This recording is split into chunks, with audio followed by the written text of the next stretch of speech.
నా పేరు రాఘవేందర్, నా చిన్నదారపల్లి. గత ప్రభుత్వాలలో కూడా రైతు బంధు అనేది టైం టు టైం వేసేది. ఇంతవరకు అయితే రైతు బంధు రాలేదు.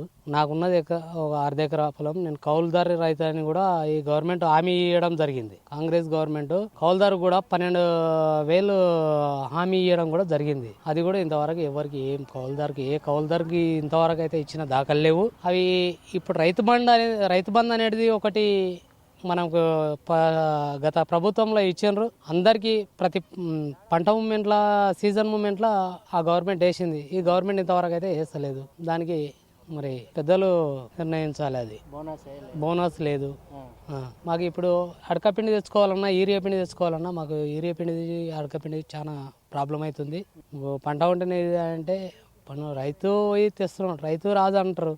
రైతు రాజు ఏడా ఉన్నాడు అన్న? ఎక్కడ ఉన్నాడు? రైతు కష్టపడితేనే ఈడ బురద తిని బురద కావాల్సి వస్తుంది. ప్రతి కూలి మనిషి ధర పెరిగింది. మా ఒడ్ల ధర పెరుగుతలేదు. మాకు తగిన రేటు గిట్టుబడి ధర అయితే పెరుగుతలేదు. మాకు కావాల్సినవి ఒకసారి గవర్నమెంట్ ని కోరేది ఏమంటే ఒకసారి వచ్చి కిందికి వచ్చి దిగి చూడాలి. దిగి వచ్చి చూసి ఏం మిగులుతుంది ఏంది అనేది. వాళ్ళు కూడా రైతు ద్వారానే పోయినరు, రైతే అని పోయినరు, రాజకీయ నాయకులు అయ్యారు. కానీ ఇంతవరకు అయితే మనకు ఎలాంటివి అయితే రాలేదు. మాకు వచ్చే బెనిఫిట్లో మేము అప్పు చేయాలన్నా కూడా మనం కట్టే పొజిషన్ ఉంటేనే ఇస్తారు. కట్టని పొజిషన్లో ఎవరు ఇస్తారు? ఈ టైం వరకు కూడా రైతు బంధు చేయకపోతే మేము ఏం చేస్తాం?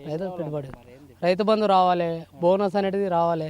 కొంతమందికి వేసినారు, కొంతమందికి వేయలేదు. కౌలు రైతులకు ఇస్తామన్నారు, కౌలు రైతు కూడా లేదు. ఇంతవరకు లేనే లేదు. కౌలు రైతు అనేది ఒక తెలంగాణ స్టేట్లో ఏడన్నా ఒక్కతోనే ఇచ్చిండ్రా చూడమని. గత ప్రభుత్వంలో వేసారన్నా, ఈ ప్రభుత్వంలో అయితే వేస్తలేరు కదా.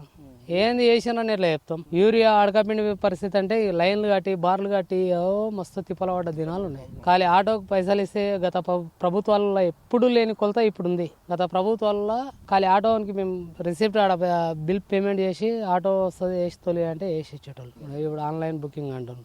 ఈ ఆన్లైన్ బుకింగ్ కూడా అది కరెక్ట్ అవుతలేదు.